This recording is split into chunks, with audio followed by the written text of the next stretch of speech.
اللہ تعالیٰ اپنی مہربانی فرمائیں، اللہ تعالیٰ اپنی بارگاہ میں حسب توفیق سب کا خیرات کرتے رہے الحمدللہ۔ پھر بھی آج دیکھو عرض کرتے رہتا ہوں، اے بھائی کہنے لگے نا میں کاروبار کرتا ہوں، زبان سے سچ بھی بولتا ہوں، نماز بھی پڑھتا ہوں، روزہ بھی رکھتا ہوں، پھر بھی کاروبار میں کبھی کبھی نقصان ہو جاتا ہے، پھر بھی کاروبار میں کبھی کبھی نقصان ہو جاتا ہے۔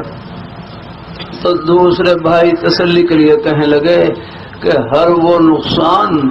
جس میں اللہ تعالیٰ صبر کی توفیق عطا فرما دیں، اپنی بارگاہ میں دعا کی توفیق عطا فرما دیں،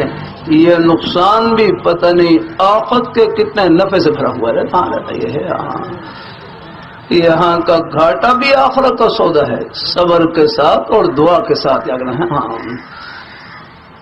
اللہ تعالیٰ یہ دنیا ہے آگے نہیں، یہاں کی نہ خوشی ہمیشہ کے لیے نہ تکلیف ہمیشہ کے لیے ہے،